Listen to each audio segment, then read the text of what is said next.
Call to order the December 7th, 2010 Radnor Township Planning Commission meeting. First on the agenda are the approval of the minutes for the November 1st, 2010 meeting. I believe the minutes were distributed earlier on and they're attached to our agenda. Does anyone have any comments, changes, questions about the minutes? If not, do we have a motion to approve? So moved. Second? Second. All in favor? Aye. Any opposed? Very good. Next on the agenda is an extension to the Eastern University application, subdivision 2010D08, preliminary of Eastern University. They have requested an extension until the January meeting, our January meeting. Dan, we have a letter which evidences a request by the applicant. Yes, we do. It came in today. Okay. Motion to grant that extension? So moved. Second? Second. All in favor? Aye. Any opposed? Dan, one quick question that's not on the agenda, just to make sure that we keep a tab on it. The Atterbury, is it the Atterbury tract? I know that we granted an extension until January at our last meeting. That is still on queue for the January meeting also? It is. I've been in touch with the developer who is helping the family. I'm not quite sure what that means, but that's how he explains it to me. There was some traffic issues or some location issues of the proposed driveways. As you may recall, that was one of the discussion items. And they've met. They had a traffic engineer come out, take a look at it, and they've been in conference with PennDOT since Newtown Road is a state road. So I do expect to see the driveways relocated when he comes back. Okay, and we're okay with the extension letter and everything until the January meeting? Yes, we are. Very good, and I don't think that required because we approved that until January last meeting. Next on our agenda is a continuation from last meeting, and that is a recommendation to the Board of Commissioners regarding ordinance number 2010, amending chapter ordinance 2010-XX, amending chapter 280 zoning code by adding definitions for student home and adding student homes as a special exception use permitted within the R1, R1A, R2, R3, R4, R5, and R6 zoning districts throughout Radnor Township, and adding regulations for student home uses in order to promote and protect the public health, safety, and general welfare. Attached to the agenda, and I believe the Planning Commission received it earlier, is the most recent version that has been revised by the Township Solicitor following comments from our last meeting. I believe all the members of the Planning Commission have that. If anyone in the audience needs that, it is actually attached to our agenda, the most recent revisions to that. With that, I think the revisions are self-explanatory. If any member, I don't really think that Dan needs to get up and give a presentation and point out each one of the changes, but if any members of the Planning Commission have a question regarding that to Dan, I guess he can discuss it to the best of his ability. Yeah, just to let you know, this has been updated since last month. John Rice made the changes, and you'll see they're either underlined or crossed out. So, please let me know. I have a couple of comments that I certainly, jump in whenever, but I'll take your lead. Okay, and I just want to make a note, and I believe everyone of the commission received this. The Delaware County Planning Commission, via letter dated November 18, 2010, has made their comments to this ordinance, and I know that we've all had it. I've distributed that earlier, just to let you know that we do have that back from the Delaware County Planning Commission. And with that, I'll open it to questions or comments to the commission.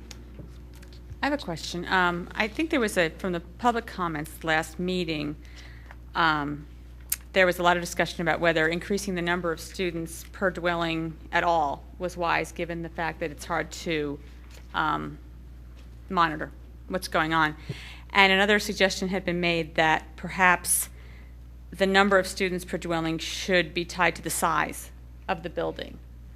So I guess I wanted to ask Dan if we'd given any thought to that, so that some of the smaller houses, for instance, where there's a lot, I know there's some student houses in Garrett Hill, and those are fairly small dwellings. So in a situation like that, it might not be optimal to open that up to an extra student where there are already parking issues and space issues. Whereas if in some other part of the township, someone has a large, 4-bedroom house and wants to rent it out to students, a larger number of students, moving that up to 3 seems very reasonable. So did we go back and forth on that? Or? Well, we did have a brief conversation, but we did not get any further. We were really waiting for comments back from the Planning Commission. But that is something that the Delaware County Planning Commission brought up. Okay. About including different types of houses, like a twin or attached multi-family homes, and maybe even 1,000 square feet instead of 1,500 as we have. So there is comments from Delaware County basically to that same effect. Thank you. Julie, was that it? Yes. Oh, okay. Dan, this is one general kind of overriding question. Some of the changes that John Rice made to this, I recall from our meeting were things we discussed. So the rationale for the changes makes sense to me. A couple of them, I don't recall us specifically discussing, so I was just wondering what the genesis for the changes were, if you have any insight. The beginning of it, particularly the second whereas, actually the wording of it is even odd to me, but the whereas off-campus housing by the students of the various institutions have resulted in the conversion. I guess is this, I'm just curious, yeah, that's my question. What was up with some of the changes that were not related to our comments last month? I did not pick up that was changed, so I apologize. I didn't notice it until you just brought it up. Susan, I'll make a comment as to that. I believe you're referring at least preliminarily to the preamble, what would be called the preamble of the ordinance, beginning with whereas. And for ordinances, I know that you need to kind of create a background for why you're doing what you're doing, and I think that that's why John Rice, our solicitor, included that type of language, that we do have students of various institutions that have resulted, since this is really aimed at single houses and the students, that it specifies why we're now addressing this in the whereas. Okay, so just specifically, because it was strange wording to me, off-campus housing, he's using that as a verb, not a noun there. I will take your expertise in grammatical analysis. The wording struck me as funny. I didn't know if it was some particular verbiage that was needed. It just was odd when I read it, and it was new, so I wondered. Okay, I do have a different question for Dan. When I read through the Delaware County comments, it references that 10 years ago, back in 2000, unless the typing on this letter is incorrect, the Delaware County Planning Commission actually recommended disapproval of a previous zoning that we attempted to do because they found the definition of student home to be too restrictive. Did we put forth a zoning 10 years ago for this? That's probably when the first time this language went through. I would have thought it was longer than that, actually. Okay. All right.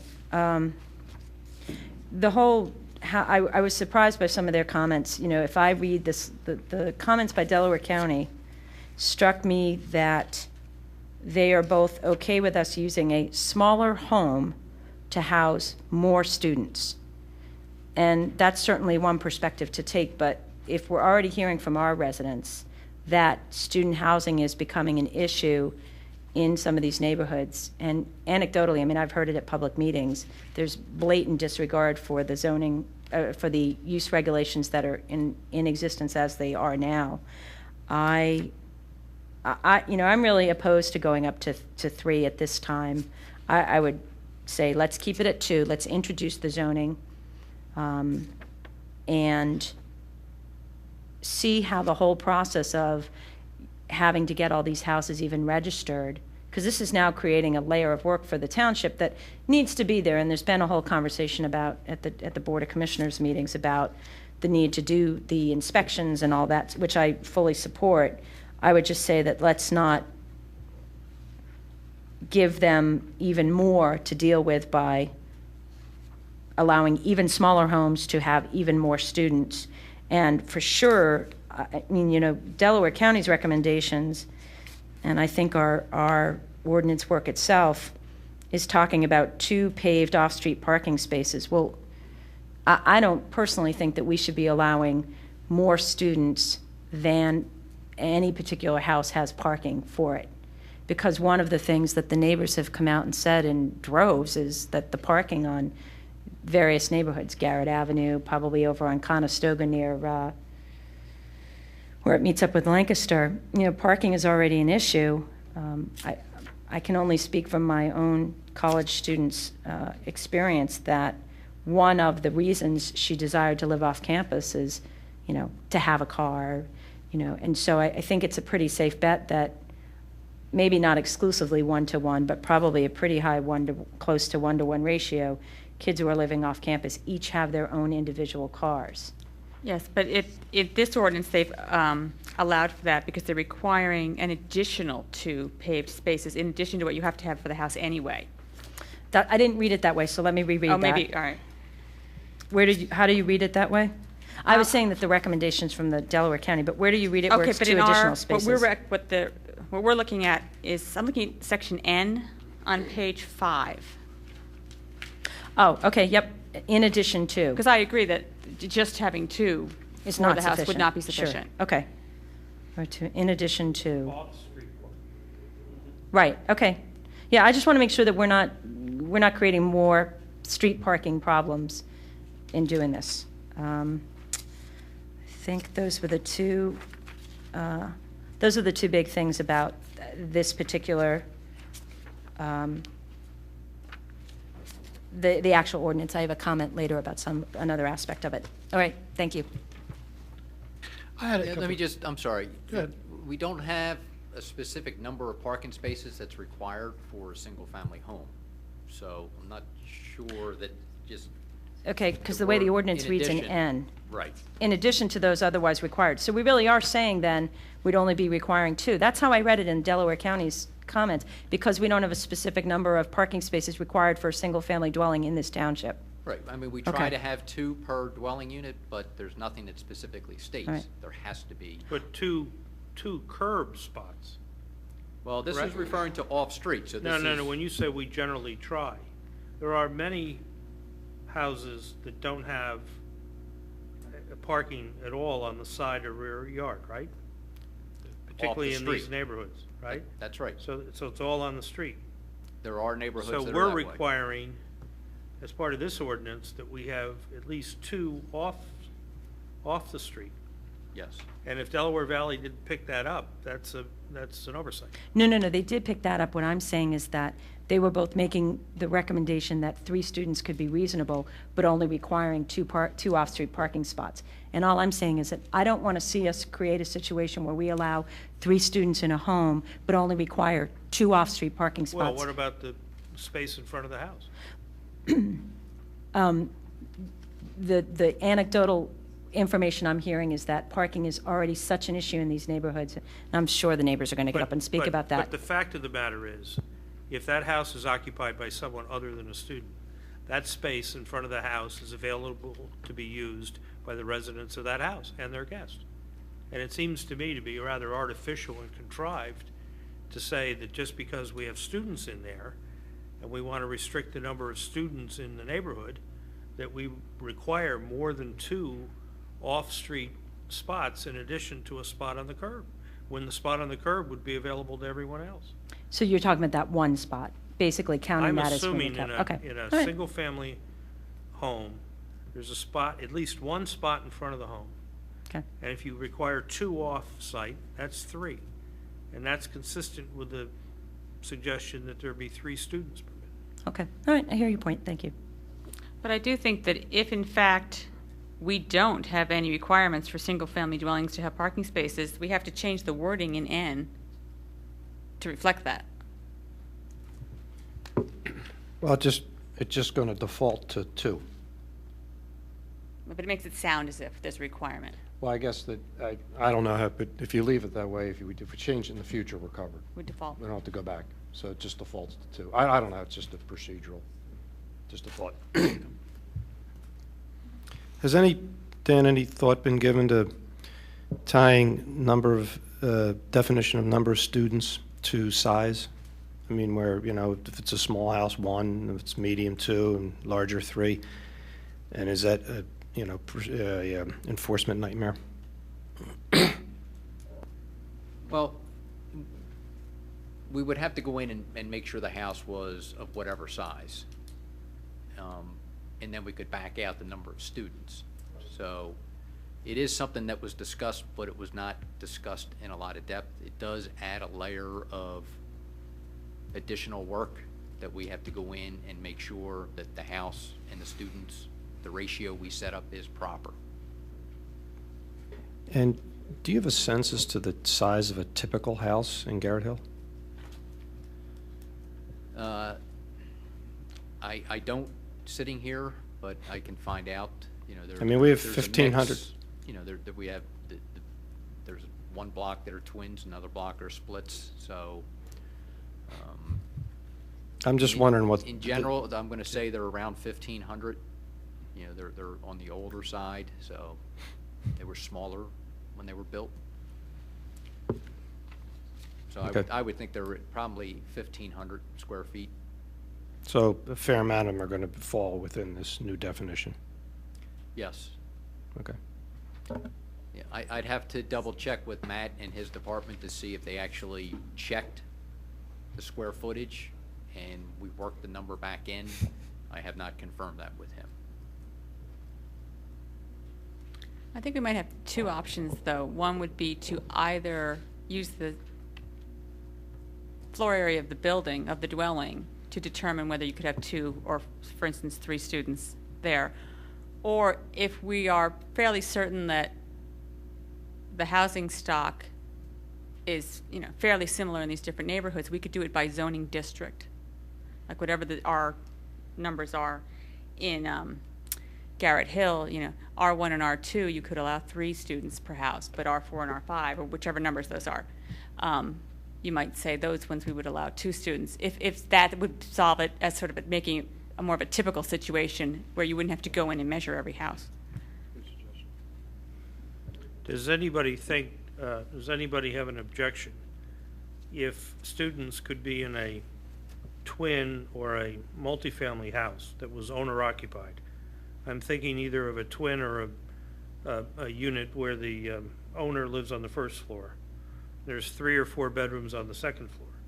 This ordinance would seem to prohibit the renting out of that space above by the owner and the owner occupant to students. Is that the intention? And if so, why? Well, that's the way I read this.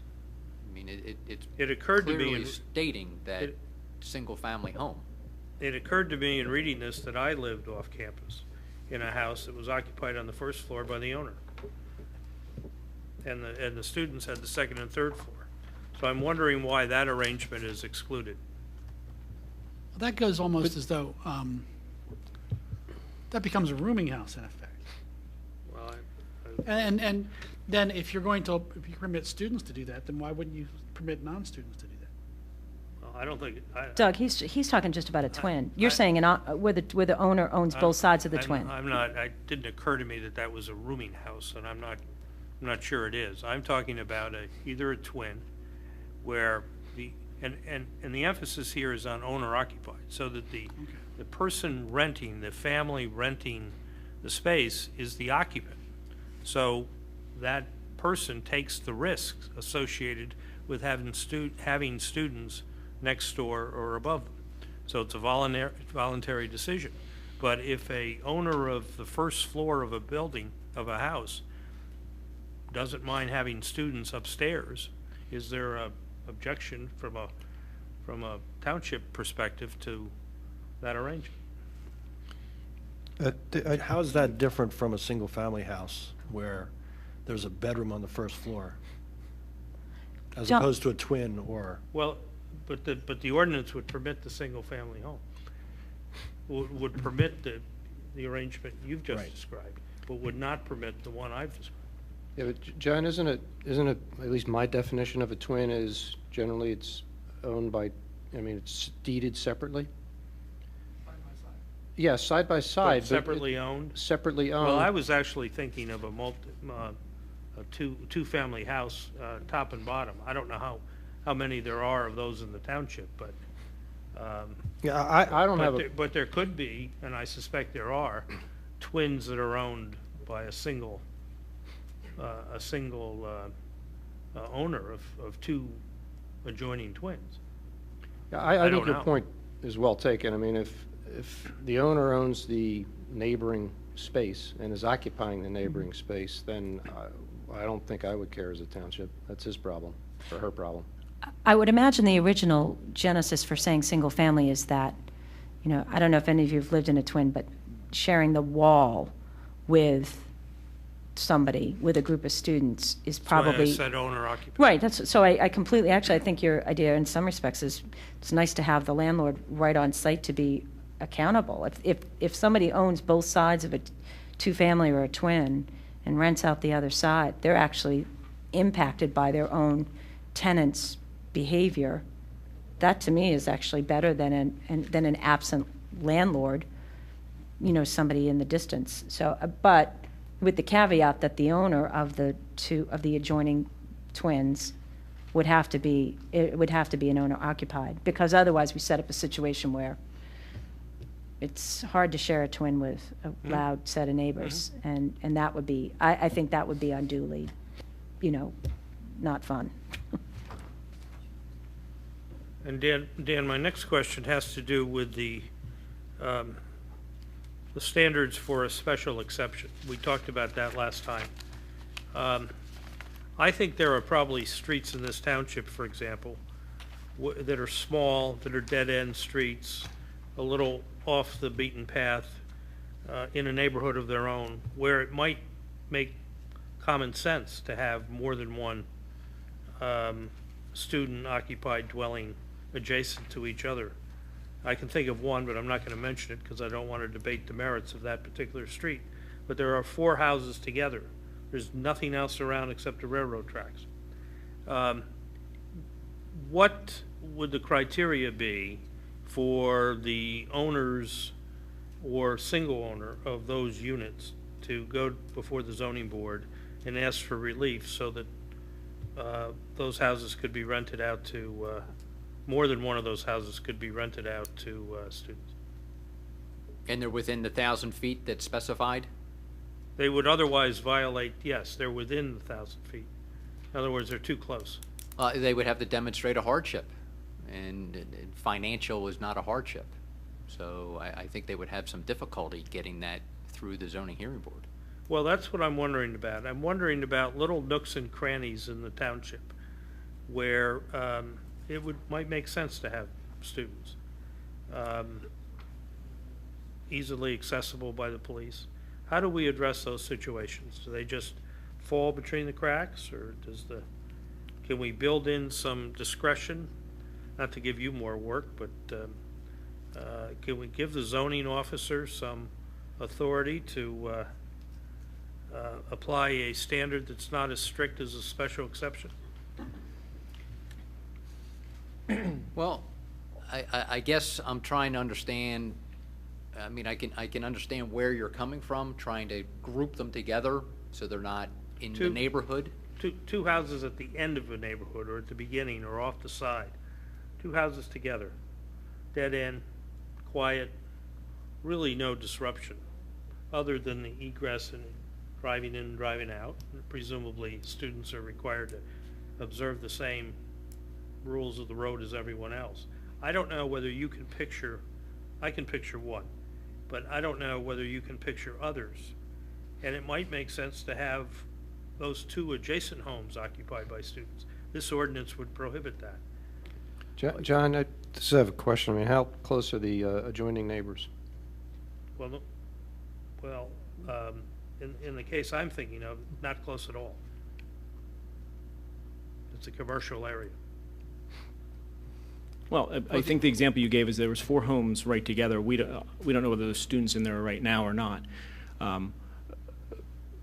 You'd have to be very careful that what if one of those homes is occupied by a family and yet you allow 3 other student housings in there and this poor family just gets I'm not inundated. talking about that case.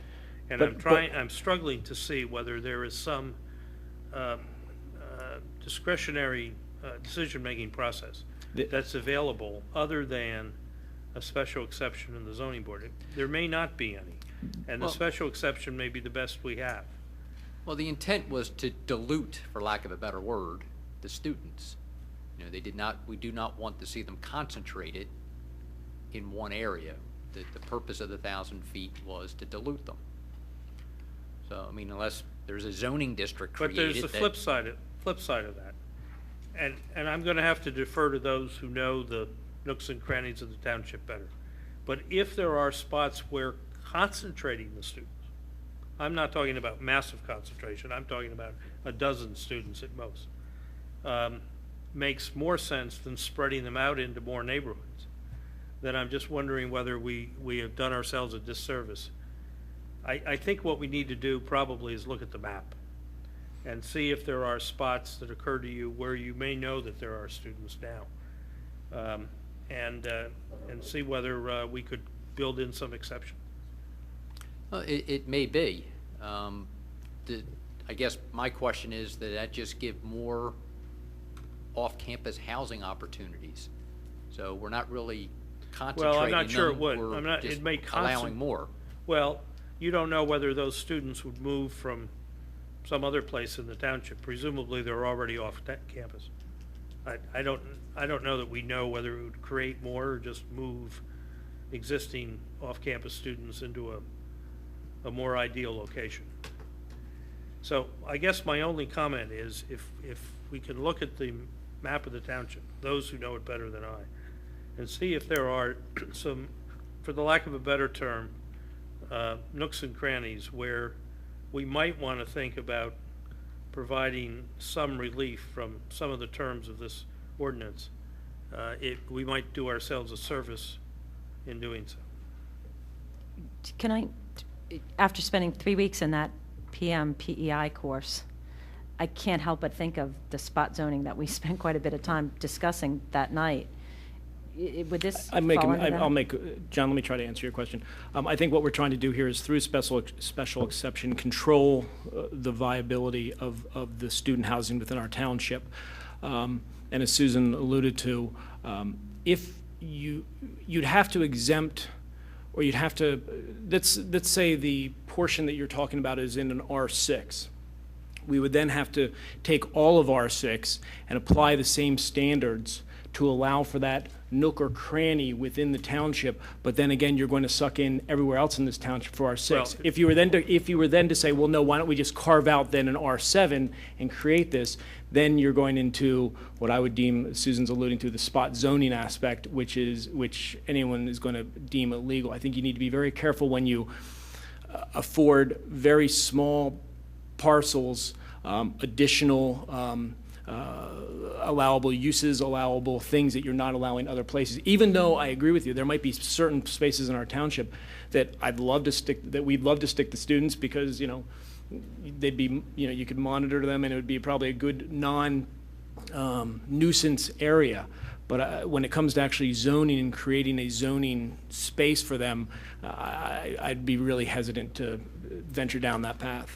Well, I'd certainly defer to the wisdom of the solicitor and others who are have opinions on that, but it just was a thought that occurred to me that might give us flexibility.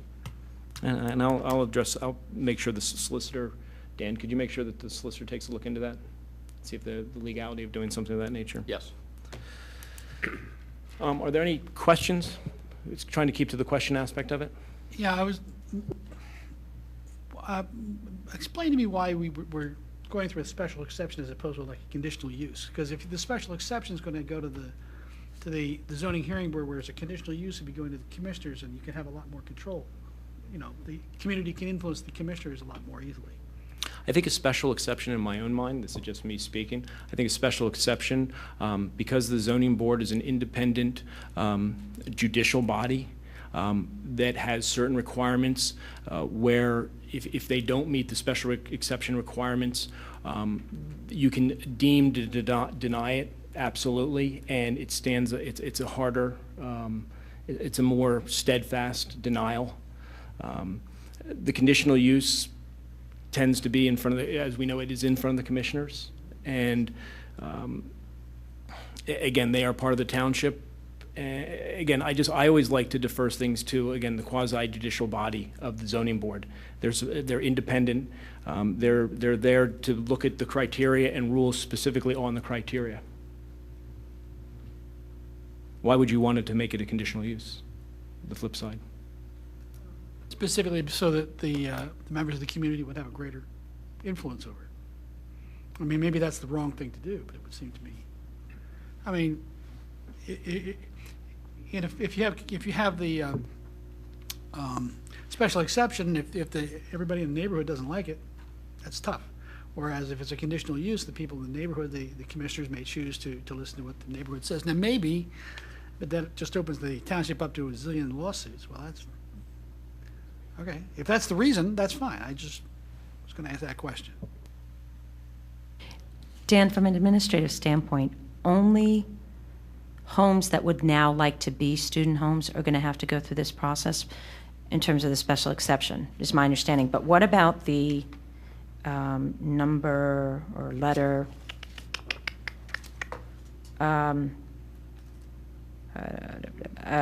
O? The owner, manager, agent of the student home shall secure an annual license. So all of the currently existing homes will not have to go get a license to be a student home? Well, they currently have to have a license, an annual license. So that is a requirement now. Okay, that's already, so, but what they don't have to do is go to zoning to get a new license. They just get to keep renewing and work under the existing guidelines, which were 2 students. I mean, what is the way? Let me ask this in a way that you can answer the question. What is the way for us to be able to compel, if we can, some of the existing owners of what we will now be calling student homes under zoning, to comply with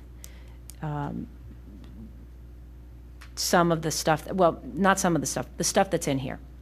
Is most of this already in the administrative code, nuisance and whatnot? I mean, what's new in here that's not in our currently existing code, other than the 2 to 3 student one? I know that one's not in there, but I mean, it is, but they won't have to adhere to that, is my understanding. What are they going to have to adhere to, and what are they not going to have to adhere to that's in here? Well, some of the changes, you know, there's the buffering, the 10-foot buffering. That's not a requirement now. The parking spaces. You know, we go into stuff about noise abatement measures. I'm not quite sure how that's going to be accomplished. You know, the disruptive manner, again, that's another one that I don't know how that is going to be defined or enforced. So there's a couple of things in here that I don't know how to answer. Certainly when the police officer shows up after he gets a phone call, it'll be his decision what he thinks is disruptive, or which is, you know, a noise, too noisy, which is what they do now. So there are only a few things that I see. I mean, item K talks about landscaping, that there's nothing in the language now about that.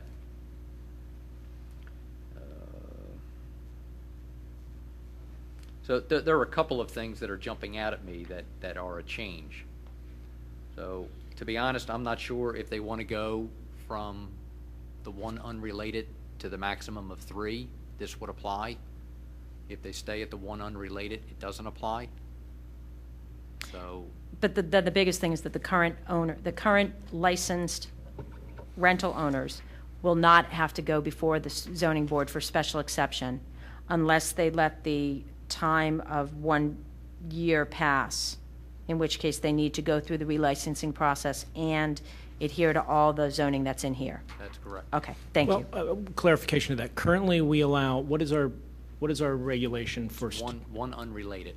1 unrelated. So if you have 2 unrelated, and that's the only people, and they're both students, it's really limited into 2 unless you have 2 sisters and an unrelated.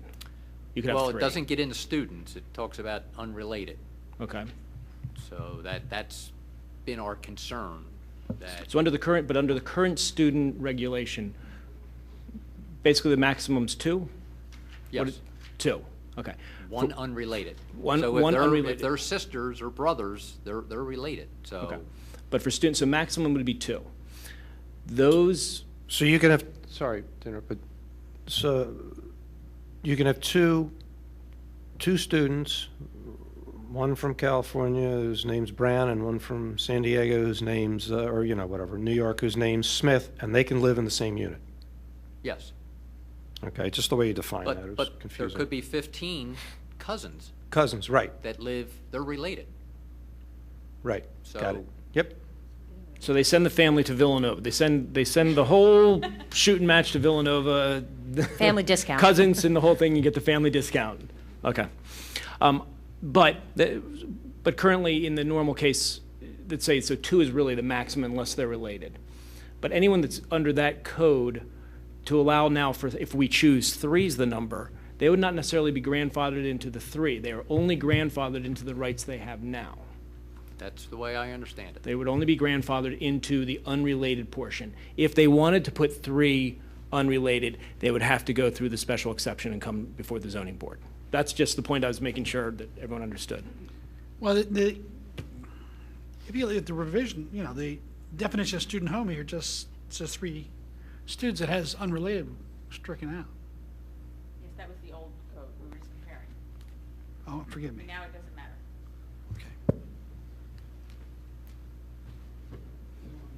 Was the general, Dan, was the general prohibition on more than 2 unrelated persons, the same dwelling, aimed primarily at students? Yes, Does the township have a position on 3 30-year-olds, unmarried 30-year-olds living together? if nobody's complaining, we're not going around knocking on the door to see. Don't ask, don't tell. I mean, that's the reality. I mean, I know in my parents' neighborhood, there were 3 college women, girls, at the top of the street. They didn't make any noise, they didn't park on the street, and nobody wanted them to move out because they were quiet and have 3 or 4 guys move in. So my parents were very happy that they were quiet girls. What about a mixed situation? Is it, what if someone graduates, gets a job, and continues to stay in the student housing? That means they're no longer a student. Well, that was a concern I had under L, that if there were 2 students and several non-students, how was that handled under the proposed language?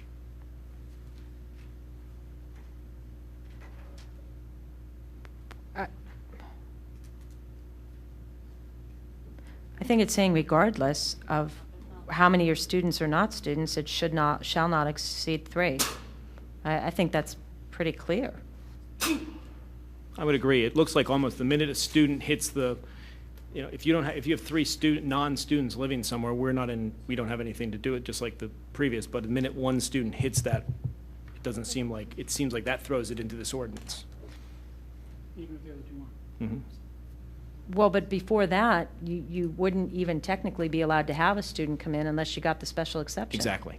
That's what I'm saying. So Oh, okay. 3 non-students could rent a place and live together and whatever, but the minute a student, it seems like from L, the minute a student hit, 3 non-students can't live together now, right? Unless they're related. Right. but this is just down to now students, so, okay. Any other questions? In terms of, one of the issues comes down to enforcement. I know that certain things in federal law, if you get, as a citizen, you go out and you draw attention to something that's illegal, and you discover some fraud or something, you get a 10% or 25% or whatever's recovered. Put a whistleblower provision.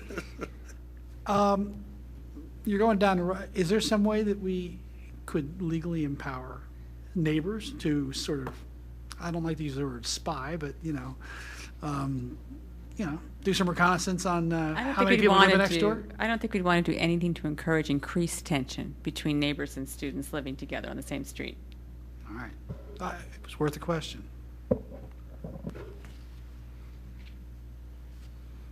Okay, any other questions? Public comment?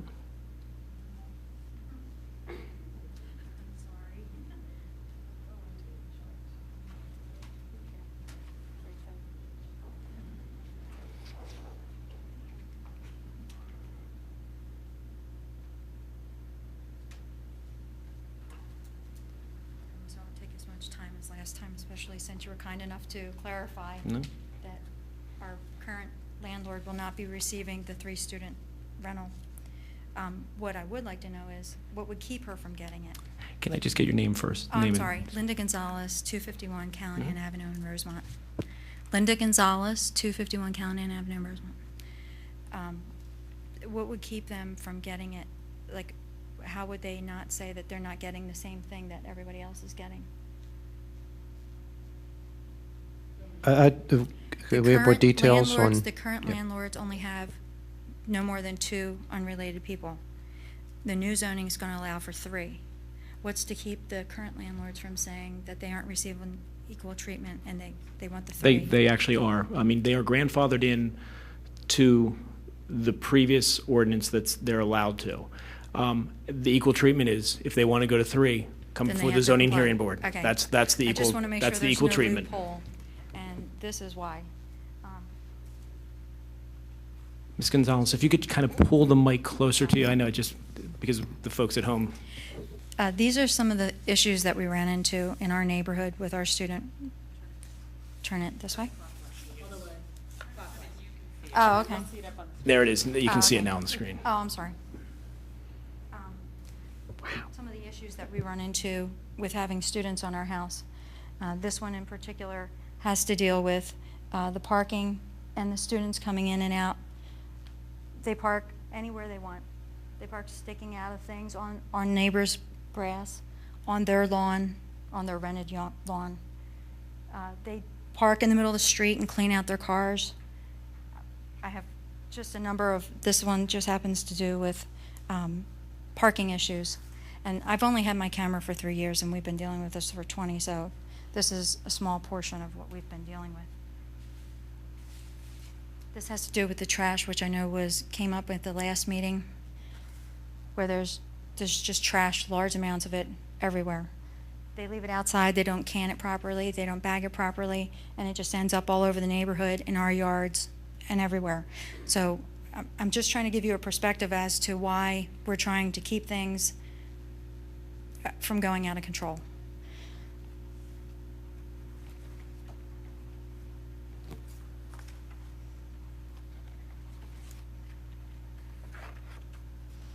And this one is the on-foot thing. While, of course, we'd rather not have them driving around the neighborhood, we certainly don't appreciate them coming around, carrying their alcohol down the street so our kids can see them boozing it up, carrying containers of wine, alcohol, beer. And they just come down the street, they pull in wherever they can. You know when a party's going on because we are on a cul-de-sac where there's only 2 lanes on our street. Somebody parks, you got to wait for somebody else to come in to get out. We're on a small street. When they have a party, it's a major issue because it's just cars going up and down and circling and looking for parking. And then lastly, I think this kind of shows the effect that we have in our neighborhood. This is Callahan in the summer. This is our street. This is what it looks like now. It's just loaded with cars. And this is supposed to be no more than 2. So I'm just trying to give you an idea of what we're dealing with and why we find it important to limit what's happening to our community. And we say limit, you obviously, from going from the 2 to 3 is what you're concerned the most about. That was my biggest Obviously, right concern, so now, I greatly appreciated you clarifying that because I had another storybook to read to you. right now, we have the 2, in theory, we have the 2 unrelated, related, there could be more. And she's But under already the in current violation ordinances, then. you guys are having, obviously, some issues, let alone if we were to increase that to Exactly. a legal 3 by special exception. Okay. Okay. Thank you for your time. Thank you, Ms. Gonzalez. Can I ask a question? Sure. Dan, the point about the trash is one that is a good one. Right now, all the trash in the township is picked up by the township, right? Yes, for single-family homes, yes, all residential trash is collected by the township. And is there, can a resident call and ask for supplemental pickup, say on a Monday morning? Well, unfortunately, the Rosemont area of the township is scheduled for Tuesdays. The Wayne area is Monday. And so, no, there's not the option of Well, supplemental trash. let me just throw out an idea. If, and tell me if, I don't know whether this runs into legal issues or not. But could the ordinance contain some provision regarding trash pickup? You talking about this ordinance that we're reviewing Or a tonight? student ordinance generally? Yeah, I would say that, I mean, it could be mandated that they have separate trash collection. I mean, Do you that could be- permit separate trash? Well, commercial is picked up separately. That's But by is commercial allowed in the township? Pickup yes. I mean, to a residential home? well, If at my home I decided I wanted twice weekly, the township said, sorry, you were going to do it once a week, am I permitted, I guess I'm permitted to contract with a commercial hauler, aren't I? we have nothing that prohibits that from taking place. Is it appropriate to suggest that, think about something in this ordinance which would give the township the power to require that the place be, that the trash be picked up if there is a, what happens if you go by a property? John, hold on one that's- second. Let's get back to public comment. I'm sorry. And I thought you were going to ask a question of Ms. Gonzalez, Well, I am, not of Dan. it's just taking me a long time to phrase it, but I think you know where I'm going. It's, well, we have guidelines now for residential trash that should be enforced. It's supposed to be in a container with a tight-fitting lid, with a maximum weight, and it's only supposed to be put out the evening before the trash collection is scheduled, and it's supposed to be picked up by the evening of the trash collection day. So the cans are only supposed to be out there for about 24-hour period. And that's they're not another supposed to be issue. laying loose. That's another issue. Well, agreed. But that's what the current ordinance under Public Works for trash disposal is. If, you know, in this conversation, having the property owner provide supplemental trash collection, and again, it probably Monday is the issue if partying is going on. So it would, I don't know how you would do it in Wayne No, since the but I township is picking I up think on that Monday. you've partially answered the question, and I'm mindful of Mark's suggestion we get back to public comment. But what you're telling us, I think, is that there are existing ordinances regarding trash That is correct. that can be applied with respect to this ordinance or student housing and any housing. Yes. Yeah. Yes. And yeah, But okay. I know Ms. Gonzalez has had concerns about the way the trash is handled on her street for quite some time, so she can probably elaborate on what has been tried. I'm sure she's more familiar with it than I am. Question for you, would that, if they were allowed to contract for that, and, you know, they did it Monday morning, would that alleviate part of the problem, or it was just? I think it's just a whole responsibility issue. I mean, they just put it out there. It's not properly bagged or canned. When the wind blows, it's going all over the place. It's usually in our yard because we're at the end of the cul-de-sac. And I think it's, I mean, maybe Monday would help because then they can just throw it out there real quick and hopefully it would get picked up. But that doesn't remove the bring your cans back in the same week, you know. Dan, do we actually enforce? I mean, is there any kind of thing, if somebody doesn't bring their trash in, can you fine them? And if you had a tenant versus an owner of a building, would you fine the tenant or would you fine the owner? I'd have to look to see, I'd have to look at the language again. It's been a while since I read it. So I don't know who would be fined. Okay, I'm being told it's the owner. And is that done by the township or by the police? No, it'd be the township. Okay, Okay, thank you for your time. thank you.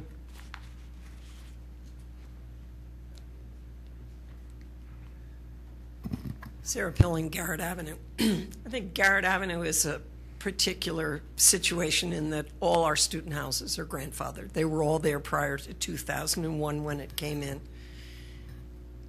So in our situation, to have more than two is a disaster. There really is not enough parking on the street. Quick aside, my house is 18 by 32. That's the footprint. And it's typical size of a house on Garrett Avenue. So that's about the size. John Rice and Matt and I went potentially to court today for a house that had 6 cars parking in the driveway. One would assume there were 6 young ladies living in the house. Turns out that there were only 2, and the landlord was extremely cooperative in this. There's a house further up the street where they have no driveway, and they didn't want, one could assume, one could think that because a parking permit for a student is $50, because it's $25 per calendar year, and they're here during half of 2 calendar years, they don't want to park. So what they were doing was 4 girls in another house were parking in the house where 2 girls were living. So parking is a very serious situation. It's not only on Garrett Avenue, the people who live on Eachus. Now, Eachus is sort of a half a block long off of Meredith between Lowry and Garrett, just so you know where it is. It comes up to the trolley tracks. They can't park because the kids don't want to pay the parking permits. So they're parking on Eachus. So the people who live on Eachus, they can't find a place to park. I really think to go to 3 is not wise if any of the other neighborhoods are as typical as Garrett Hill is. We have something like 4, 9, 10. We have 10 student rentals just on our block of Garrett Avenue. We are permitting, and one of the things I thought of today is that if a house of a license is given and it's rented to 2 people, if they don't have a driveway, they're required to buy 2 parking permits, which would begin to solve some of our parking problems. And they wouldn't flood over onto Meredith where they can't park and Eachus where they can't park. The enforcement is going to be the problem. This was the problem with this case today. You can't go in. You just can do it by the cars and the license plates, and they were all out of state, and they all had Villanova stickers on them, so one could assume they were students at Villanova. But they weren't. And the gentleman was very nice, and he paid a fine, and John Rice gave him the lowdown of what's going to happen and said to him, you know, if there's a problem again, you're going to have to go before the zoning board, and then it's going to be more restrictive on you. This house today was half of a twin. I know from the cars, if I use the cars as a measurement, the house next door has 3. So we thought there were 9 kids in a pair of twins. Now, we have no way to prove that there aren't 9 kids in a pair of twins, 2 houses and a half. So I just don't see going to 3. I know that John Rice's thought was Tredyffrin is 3 and Lower Merion is 3, so therefore maybe it would hold up better in court. But in our little neighborhood, it's just way too dense. And to reduce the distance between, our properties are only about 38 or 40 feet wide. So you got to go way down the street to find 1,000 feet apart. And I doubt that there'll be any more student houses in Garrett Hill, because I don't think there's going to be 1,000 feet where there isn't a student house already. So John, I understand your point about little cul-de-sacs, but I think it would be a disaster. And besides which, if the economy ever comes back, Villanova has in their master plan to build massive housing on campus. We would hope that that would mean that the houses would then go to families to rent, which is a better situation for a small neighborhood like Garrett Hill. We already have way too many rentals, be they student or home rentals, which does not tend to raise the character of the neighborhood, because your tenants usually don't care much. And so that's what I have to say. Thank you. Ms. Pelling, can I ask you a quick question? You clarified that your house is 32 by 18. Yes.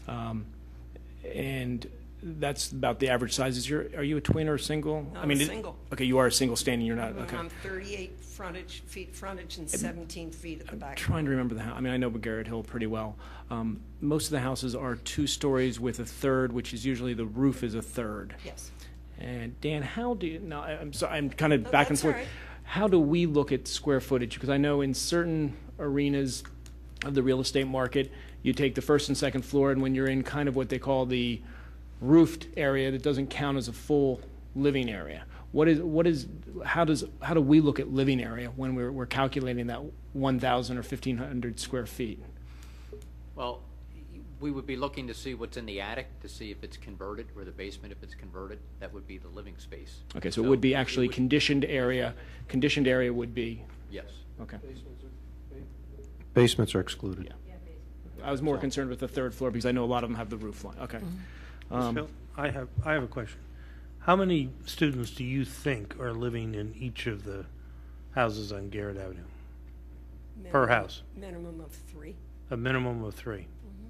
And I know that because I was a census worker this spring, and the census very smartly had us do our local neighborhoods to start with. So when we got really comfortable doing it, then we gradually, I ended up in Yaden. But, so I did Garrett Hill, and it was pretty easy to see how many students were in most of the houses. It averaged about 3, which is, I think we need to observe the letter of the law. I don't really care about the students. I live at the back of my house, and I moved to the back of my house because prior to the closing of the Brick Bar, it was a nightmare to live there. But Garrett Avenue is the only permitted street in Garrett Hill, and that reason was they allowed undergraduates to live at Radnor House, and freshmen were not allowed to have cars on campus. So they all parked in our neighborhood, and nobody could park. So that's why they put in mandatory permit parking on Garrett Avenue, because it was the only way we could survive. It was a virtual nightmare. I have friends now who live on Eachus who don't go out after they come home from work because they're quite sure there won't be a parking space when they come back. Okay? Thank you.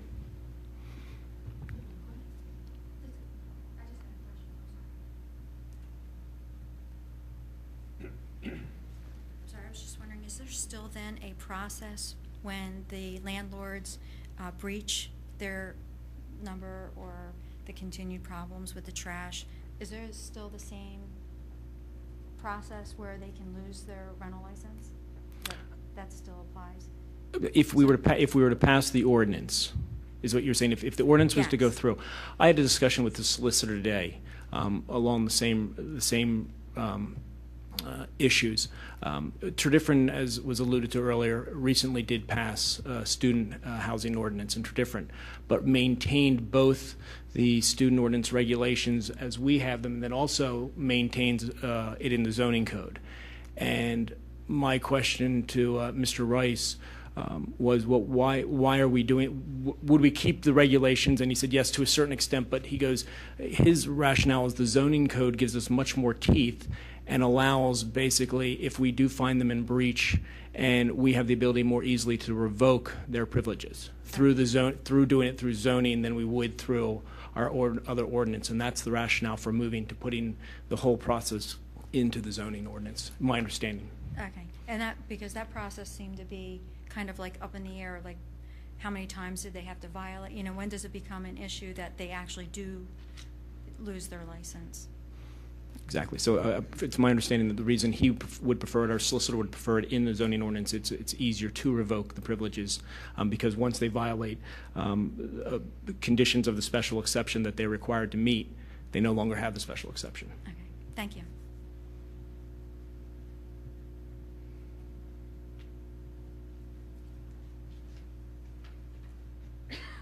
My name's Colleen Price. I'm from 352 Shimoni Road.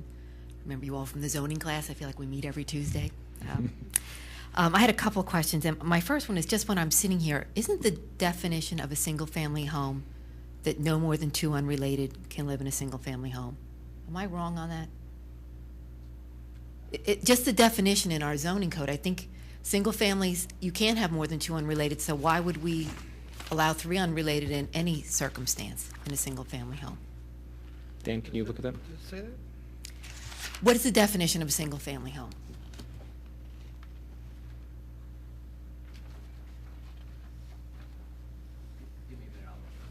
Okay, Colleen, why don't you go I ahead? can ask you, I've got a whole list if you don't mind. Go ahead. Well, if No, you we do look mind. at, if you look at the, just under definitions here, That's what you need to look under. it says, dwelling, single family, a building on a lot designed and occupied exclusively as a residence for one family.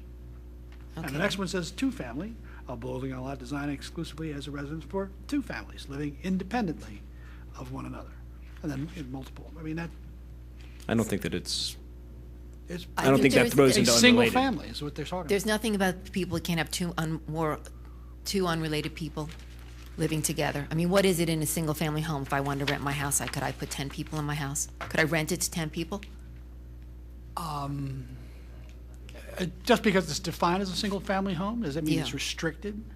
That's what I'm To only asking. What is non- the rental ability of anybody's home? Well, I think that's where it falls into the rental regulations that we have, not necessarily the student regulations, but the Right. rental regulations, and I believe the rental regulations then go to unrelated family, the 2 It's unrelated. 2 unrelated. Yeah, I mean, So- that's where it goes, so in the rental regulations, yes. You can't have more than 2 unrelated Yes, people together, yes. but we're going to put But in that's not in our student zoning code, that's in the student Okay, that's what I'm rental trying. regulations, I'm sorry, go ahead. But there is a regulation then for renting, you can't have more than 2 unrelated.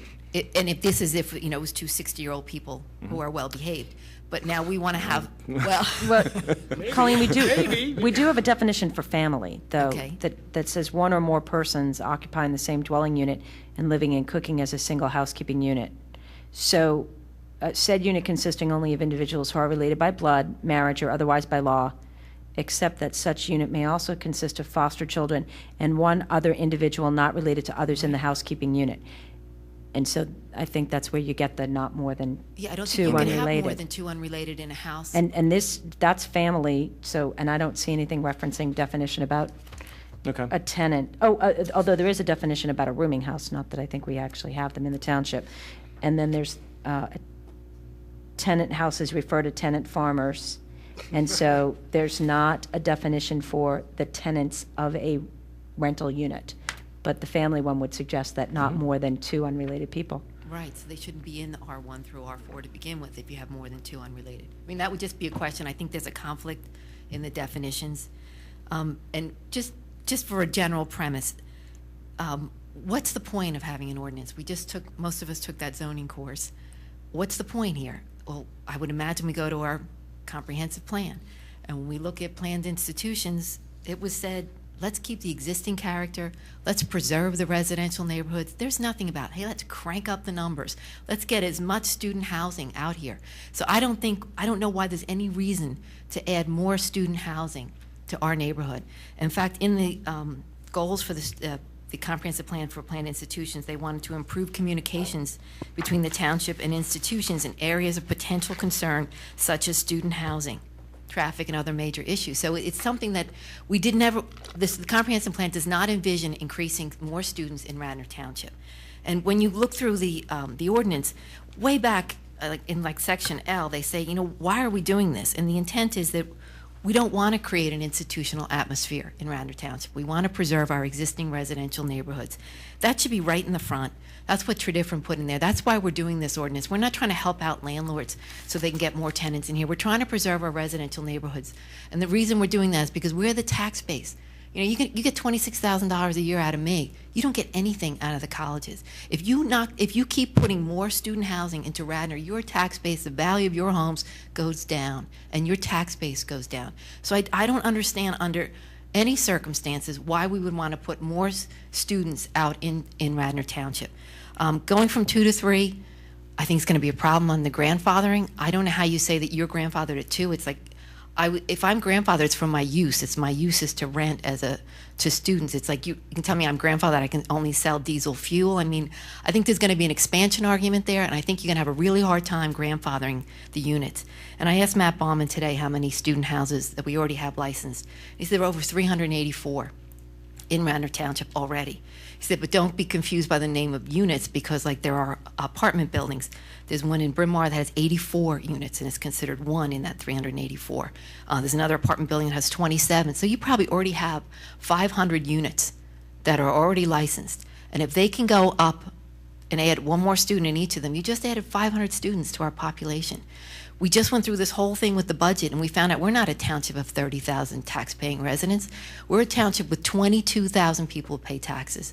The other 6, 7, 8,000 people are students who live in dorms and who are owned by institutions who pay nothing. So I don't see any reason why we want to increase the number of students out in the township. And we already have a licensing law. It's got just about. Don't the owners of those houses pay taxes? They would for a student rental. This, absolutely, they would. Well, Villanova already has a plan that they put out to add 500 students in 6-story dorms. They presented to the township in 2009. So they're already looking to add 500 to 600 students in 6-story dorms, which has not been, it's not going to be allowed under our ordinances. They're going to need a lot of variances, but that means they're ready to put 500 or 600 students right out into your township. I mean, I don't know if maybe you think that you don't live near them and it won't impact you. There are a lot of people who might want to rent their house out. Maybe you might have elderly people who are, going to be in Florida most of the time, and they start putting 3 students in who, their boyfriend sleeps over and his car's there, and they're having parties on Saturday. It changes the whole residential nature. I think that's what Mrs. Gonzalez has been trying to tell you, and saying that maybe if you have 3 student units together, that's great. Let's put 4 there and sort of consolidate them. It's the worst thing can happen. She ends up being the one family living on the street and basically, on a campus. You didn't listen to me. That's not what I said. Okay, I'm sorry. That's what I thought you said. I thought you were talking about if you already had a number of them in an area on a cul-de-sac, why not just let them all be there so they're concentrated? But the problem is the one person living Not near what them. you just said a minute ago. Stand corrected then. Okay. And the whole intent of your what's your objective here?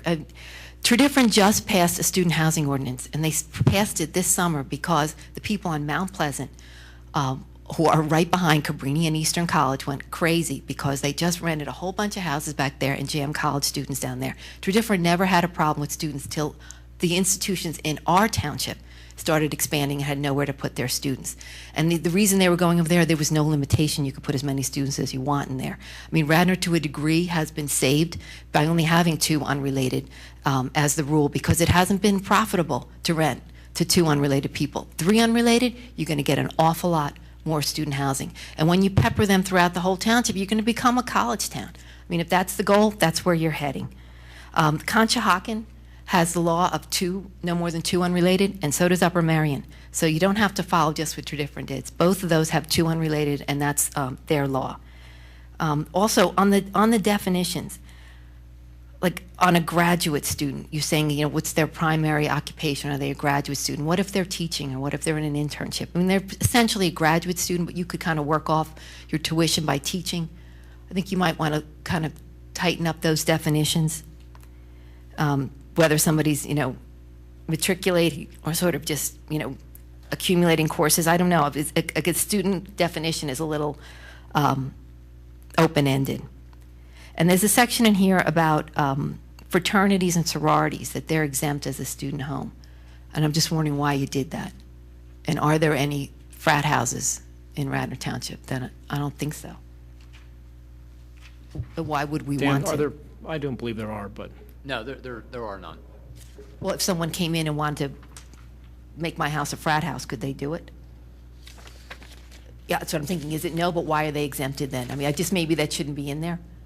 Well, I think a fraternity is tantamount to student housing. And a fraternity house, you're not going to, 3 people are not a fraternity house. Right. It's exempted from the student home ordinance specifically. I wonder why it's in there too, but Yeah. perhaps in other communities, there are actual designated fraternity rows where they allow 5, 6, 8, 10 people to live in the house. But if we don't already have that, I don't think because it's accepted out means that we have to allow it. So I don't know why you would put it in there at all. To me, it's a little dangerous saying, well, if a frat buys the house, maybe they could put more people in there. I don't think so. I don't think so either, but I would just want to make it a little clearer if you could. And what happens, does it matter who owns the house? I mean, what if colleges start buying houses and putting students in there? Does it make any difference? Essentially, they buy up Willow Avenue and Highland Avenue and places like that. It doesn't make any difference, right? Yeah, actually, I thought we had something in here about that. Not owned by the university. Yeah, that it can't be owned by the university, and yet I don't see that here any longer. Okay. Dan, can you clarify? I thought there was something in here about specifically excluding homes that were owned by universities, because we don't want to create a situation where a university can come in and buy up a bunch of homes and come in and apply for. Thank you. So it is still in here. Oh, so it is.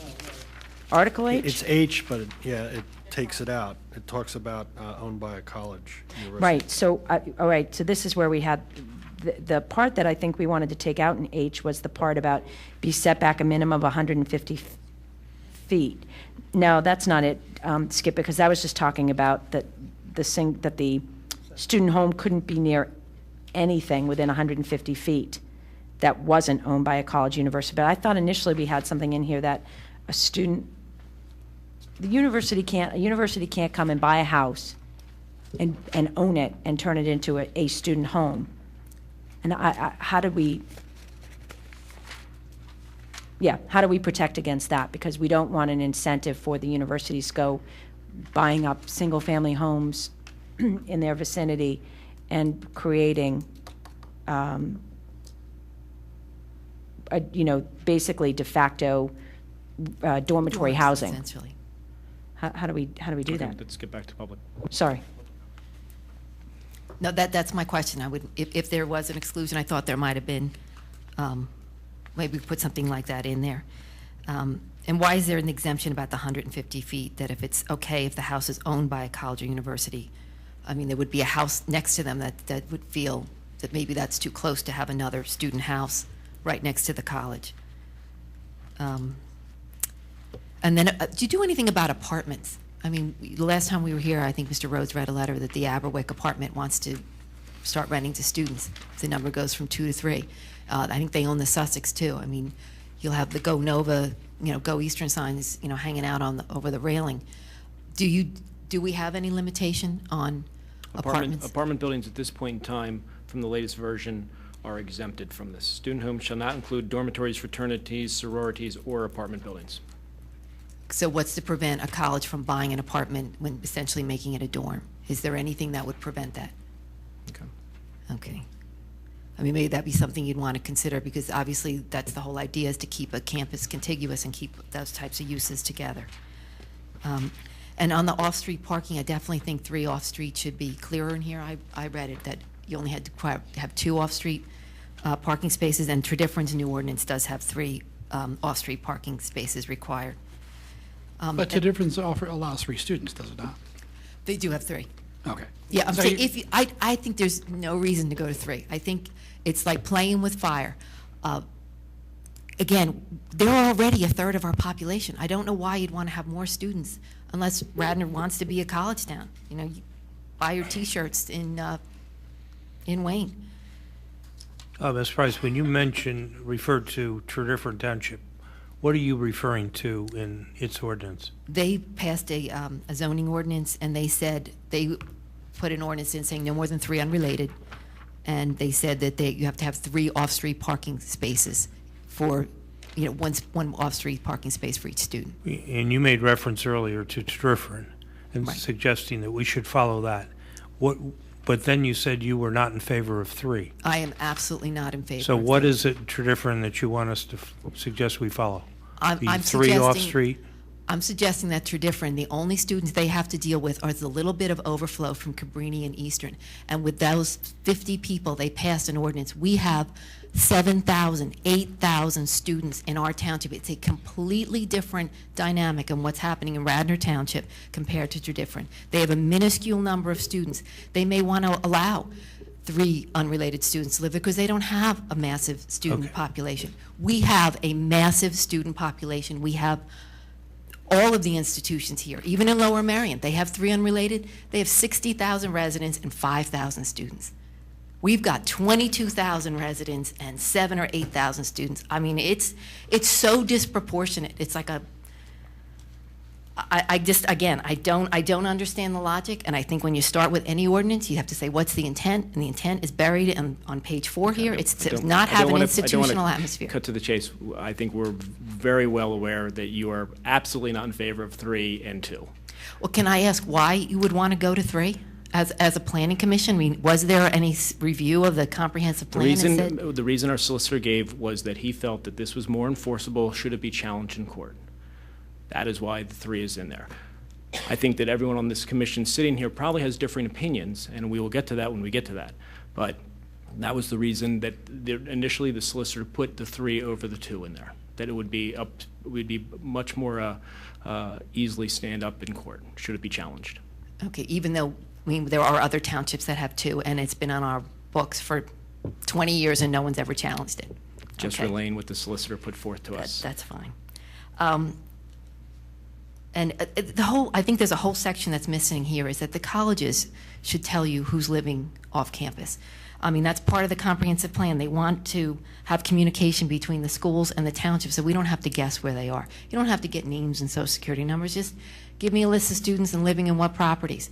They have it in their registry. They're required to tell the schools where they live off campus. St. Joe's asked kids to get a certificate. A certificate of rental suitability from the student whenever a student is renting, so that they know that it's properly licensed, it's been inspected. So, I mean, there are other things that we could require of the colleges to help out here. And when you talk about licensing too, I was just wondering if you could do something. This is in section 115.20. You know, that they have to register on an annual basis. Is that like by August 1st? Is it annual basis in the day that they came in and got their special exception? Like if you got everybody to register on August 1st, you'd kind of get a handle on who's living where, and maybe you could get some sort of parallel listing from the colleges, and also to have them disclose, you know, who they're renting to and what college or trade school or university they attend. And the same thing if the owner has to notify the township when there's been a change, within a certain amount of time, you know, within 5 days of signing a lease, that they have to tell you if they have a new student in there. So those would be my suggestions, and I would strongly suggest that we don't go to 3 unrelated. Thank you. Thank you.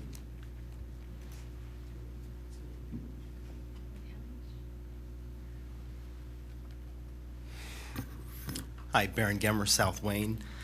I'd like to echo the comments about keeping it 2 instead of 3. I understand John Rice's reasoning, but based upon some of the other townships, as well as what our current ordinance says, even though it's not a zoning ordinance, I think that would be wise. Although, with that said, once we make this student the 2, I wouldn't mind seeing the non-student one relaxed to 3, because I think there are certain situations that were brought up. 3 30-year-olds, that's not uncommon. We've actually had to turn people away from one of our units because they wanted to use the 3 bedrooms, even though they were all mid-20s, nobody going to school. So from the students, though, I would echo the comments before. I would also, in terms of the enforceability, stay away from any owner-occupied or any size restrictions, limitations, functionality, just because it does make enforcement much tougher, and those are things that can change over time unbeknownst to the enforcement agency. So the cleaner this is, the easier it's going to be to enforce, and for the neighbors who might be adversely affected to be able to take a look and take care of it. One of the points that Colleen brought up, I was bringing up for a different reason. I do think you need to look at your definition of student.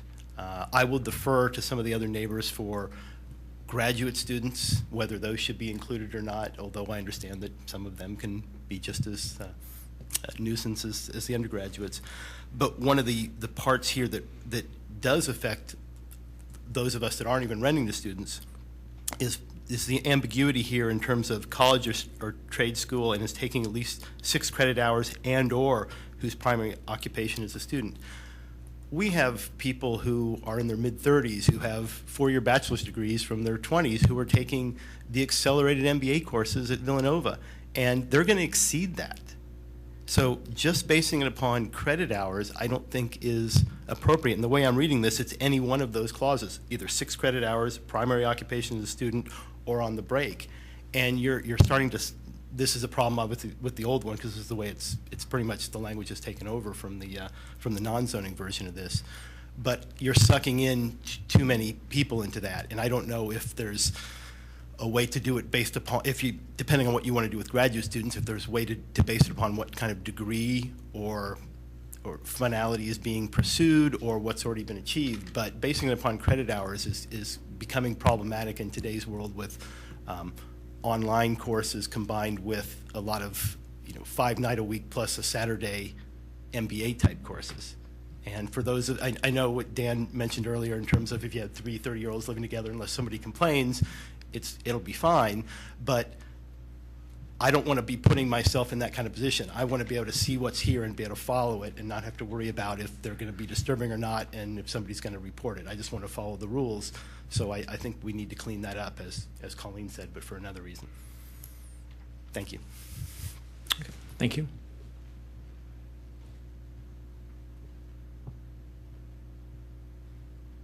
Sarah Pilling again. Just to let you know, Villanova is buying up North Blackfriar, which adjoins the football stadium, as those houses become available. And they're buying the small houses that back up to the railroad tracks on County Line, approaching Ithan Avenue. And they have bought 4 or 5 of those in a row. They're little, tiny little houses. Some of them did have students in them, and I don't know whether they're putting students in them now. I know the ones on Blackfriar, because I had to go see several of them to interview for the census. They seem to be mostly family, but I suspect that's part of Villanova's plan to enlarge their campus. And so there is a possibility that they could put students in there. So you just should know that.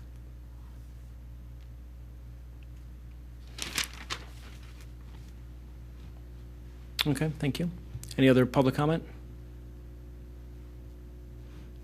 There being none, switch it back to the Planning Commission members.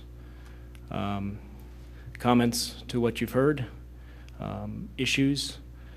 Obviously, one of the major issues that I believe we have amongst ourselves and which has been reiterated from the public is the number from 2 to 3 that we probably need to address.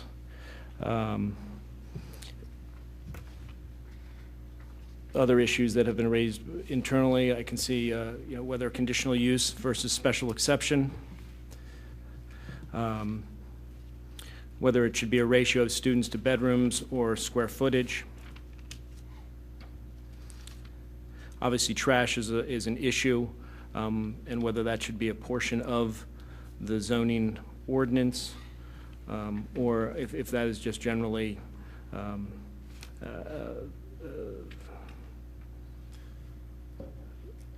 monitoring or enforcement by the township.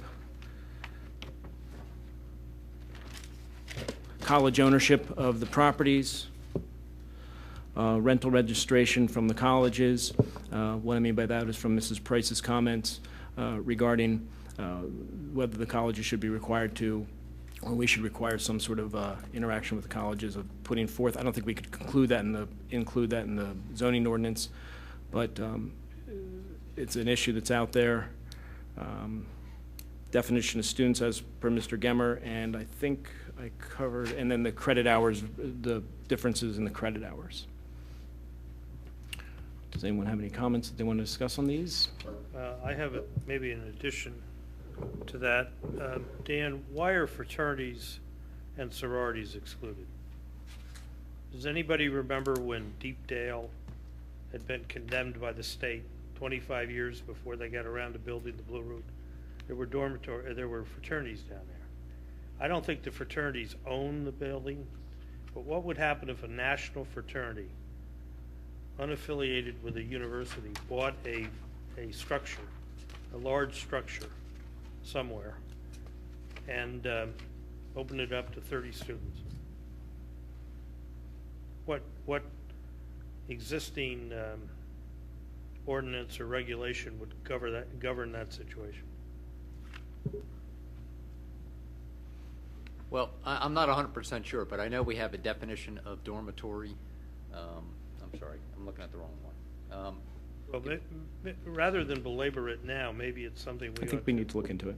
look into. Absolutely. I didn't mean to get into it. And I just really quickly, just from what you did I categorize pretty much most of the concerns? I tried to read my writing. It's pretty poor, but okay. I think the other concern that was brought up over and over again was just the enforcement issue. And I don't think that we can address that directly in this ordinance, but I think it's important that we, in our mind, while we're discussing it, we separate out the enforcement issues from good planning and good zoning. No matter what you put in your ordinance, if you don't enforce it, it's not going to work. If you say there are,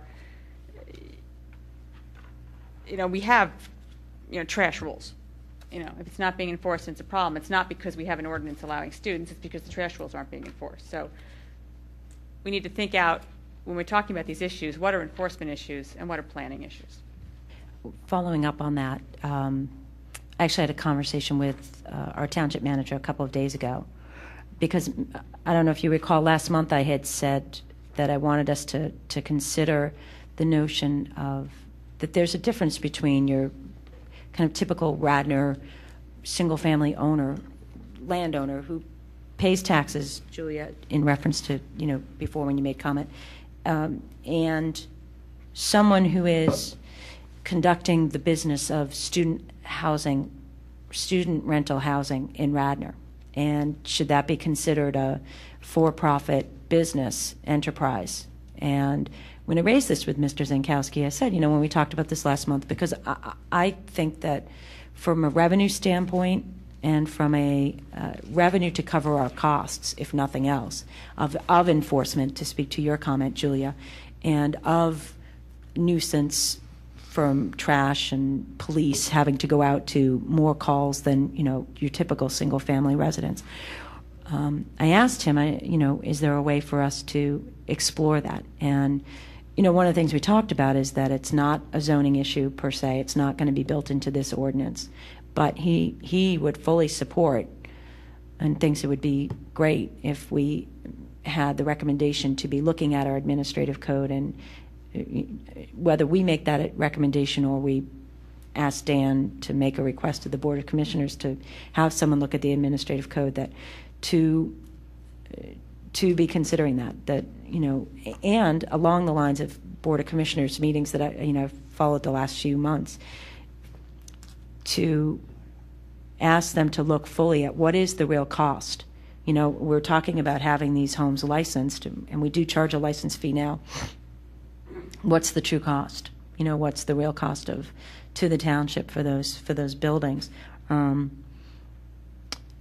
of the things I mentioned last month is, I don't necessarily think that a landowner who owns multiple homes in the township, even though they pay property tax on that home, should be entitled to, township trash pickup necessarily. The businesses in Radnor, in the commercial district, the landowners pay, they pay property tax. They rent out their buildings to the various shops in town, and they still have to pay for private trash pickup on top of the taxes they're paying. And business privilege tax, the businesses, because we recognize that they're bringing extra expense to the town. That's why we don't pick up their trash. So it's one of the things, Mark, to add to your list. It's not for us to so much discuss as it is to say, can we look seriously at asking whoever within the township, Dan, you can answer this, to be looking from an administrative code standpoint, bringing some of that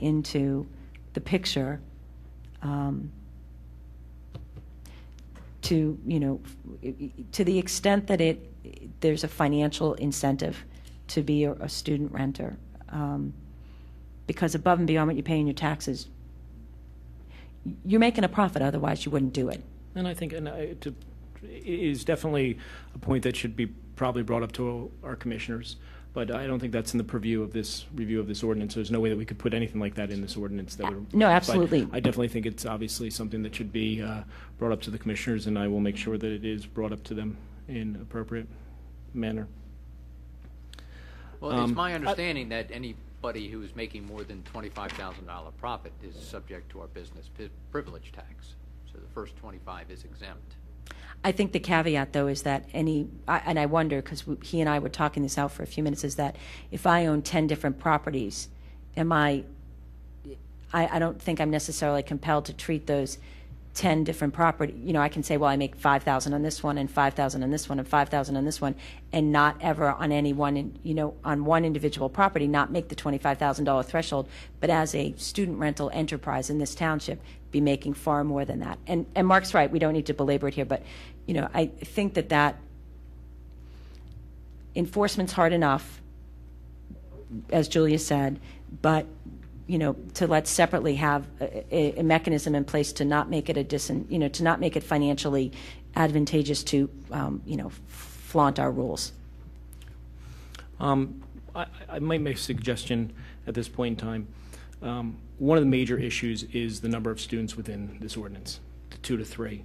I think that, first off, in my opinion, with the issues that are outstanding and certain things that I think we need to look into further, I'm not ready to make, even if we spent until 2 o'clock in the morning, I'm not ready to move forward on this ordinance tonight.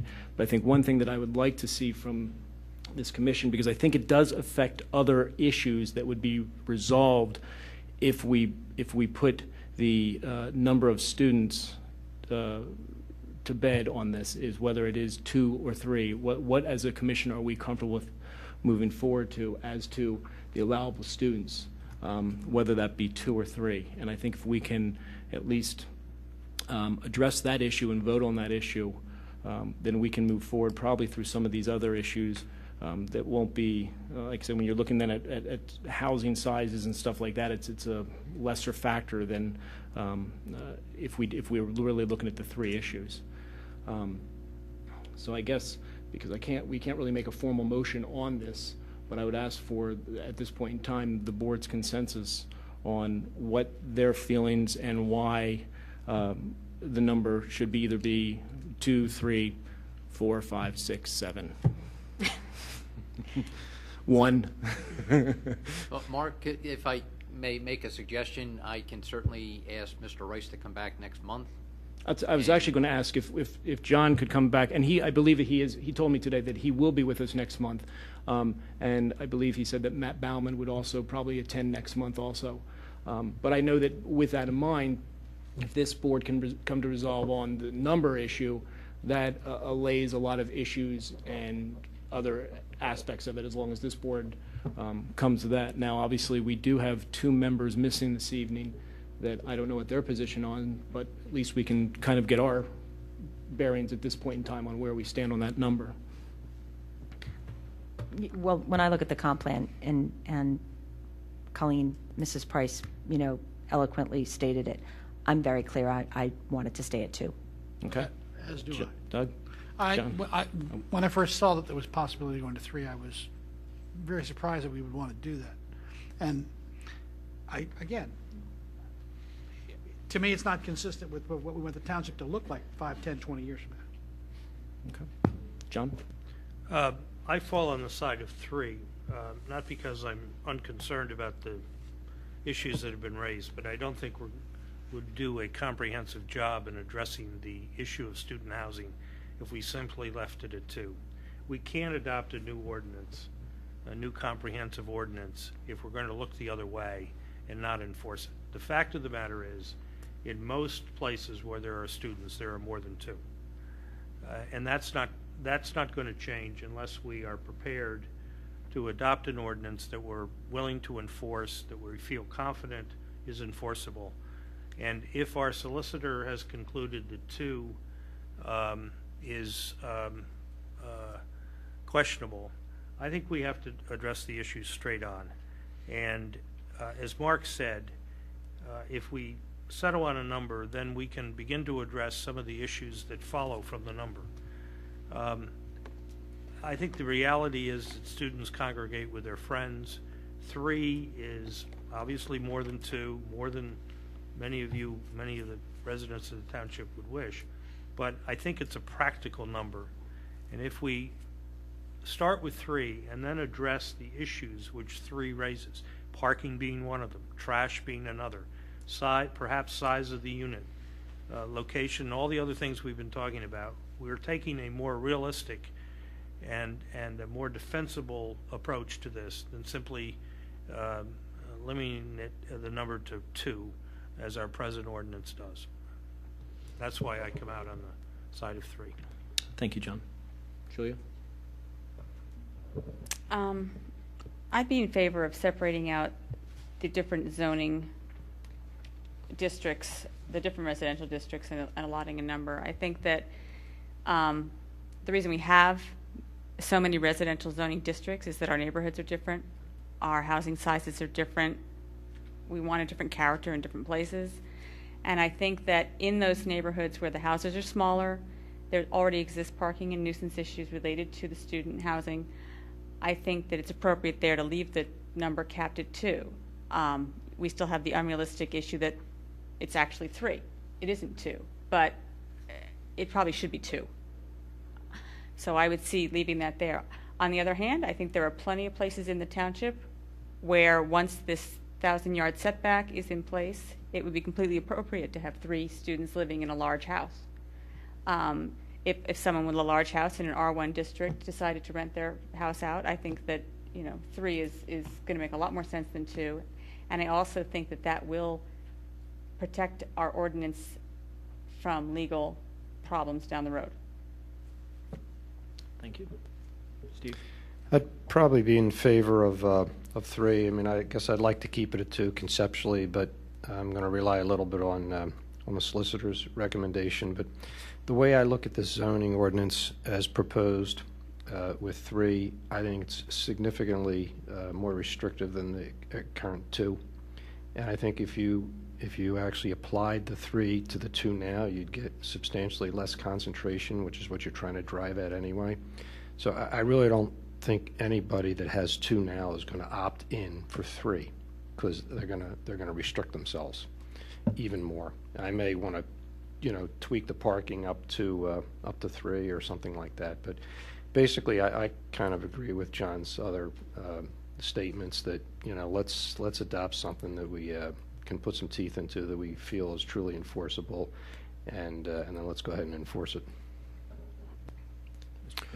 After listening to the public comment and hearing that adjacent municipalities still do 2, I would be in favor of staying at 2. I would like to have more input from John Rice about the enforceability issue.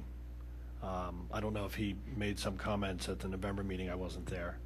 But I would stay with 2. Very good. Thank you. I also would stay with 2 at this point in time. I think we've been enforcing it through our current student ordinance to a certain extent, and it hasn't been challenged under that ordinance, and whether we put it into the zoning ordinance, I don't think, I'm going contrary to our solicitor's advice. But I think that we could probably maintain 2, and I know the problem areas in this township. I've lived in this township all my life, and I've dealt with a lot of the student housing issues in other arenas, and I just, if you give an inch, they're going to take a foot or a yard, and I just would hate to see some of these neighborhoods that we really are out of control right now would become even more out of control, and I would really worry about that. That's just my opinion on it. So we have somewhat of a split board right here, so I think. Yeah, what I was just going to say, what I was going to, with regard to that, we should probably have John Rice come in and discuss his true concerns over the 3 versus the 2. But go ahead. I just want to add, I think there may be some merit to Julia's suggestion that we look by district. I'm not sure that's practical. I don't have a sense as to whether it is.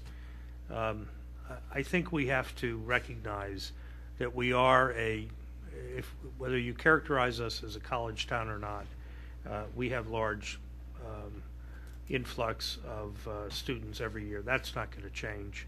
And there are benefits and burdens associated with institutions of higher learning, and we have to recognize that.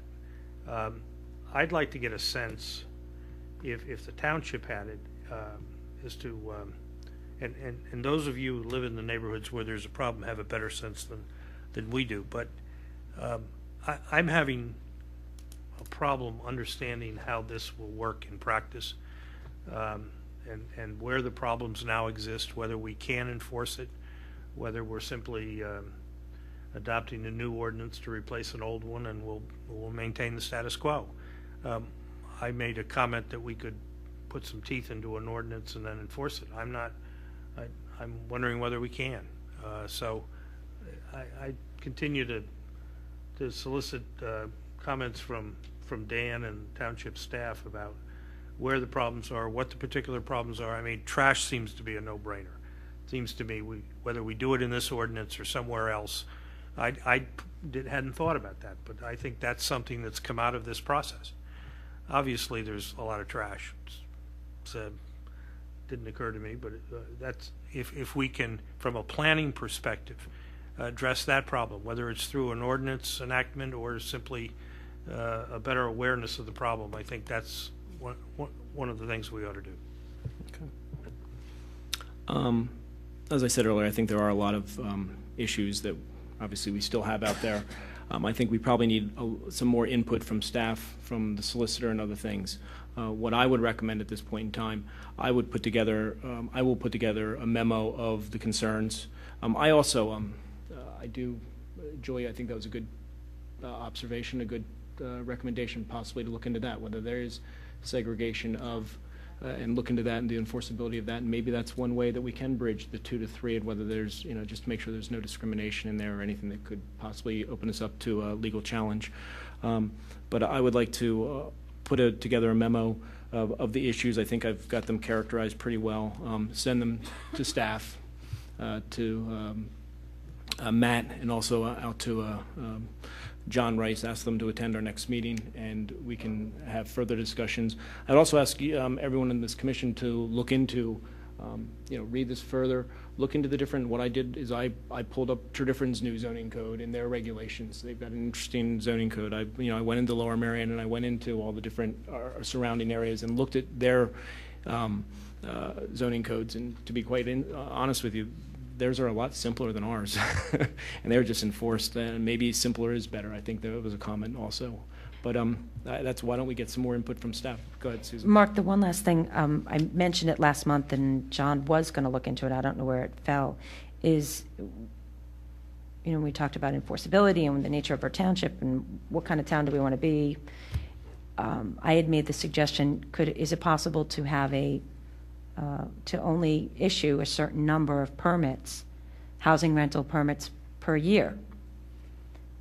And John was going to look into that. I don't know where that fell, but I said, hey, are we willing to be in a township of 22,000, homeowner residents? Is 1,000, is 500, is some number? Is it reasonable to say that's the number of rental units we're willing to have in our township, which would help to preserve the overall character, recognizing there's still going to be pockets that are adversely affected, but if we're looking to preserve a certain character. Okay. I'll make sure that gets included in my memo. I think I remember you bringing that up. Are there any other comments, questions, concerns? Do we have a motion to table this in second? Second. All in favor? Aye. Aye. Okay. Motion carries. Next on our agenda, old business. I'd just like to make an announcement to any of you out there. There are 2 vacancies coming on the Planning Commission. You should send your letter of intent letter of intent and resume to the township manager, and I believe the commissioners will be performing interviews probably sometime before the new year and appointing sometime in January for this commission. Under the new business, we have to appoint the nominating committee for this planning commission, to appoint the new chair and co-chair for the year 2011. Do I have any nominations?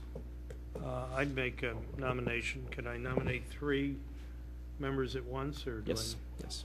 I'd nominate Susan Stern, Stephen Cooper, and Julia Hurley. Okay. Do we have any other? Do you need 3 or 4? 3. Any other? Second? Second. All in favor? Aye. Aye. Aye. Any opposed? Okay. I also need an appointment of 2 planning commission members to the RFP ordinance, or the RFP review for the ordinance review. Do I have any nominations for that appointment? I'd like to nominate Doug McCone and Susan Stern. Do I have any other nominations? Okay. Nominated, motion, second? Second. All in favor? Aye. Any opposed? Very good. That's the end of the new business. Any general public participation? General comments? Speak your mind, forever hold your peace. Mo- It is. If you don't mind, I'll jump back to the student thing, of course. Just when you were mentioning the enforceability, I know several of you were missing from last month. I just wanted to bring back to your attention that we actually had a house on Callanan that was cited several times, and they ended up losing their license. He ended up selling his house. It was a duplex.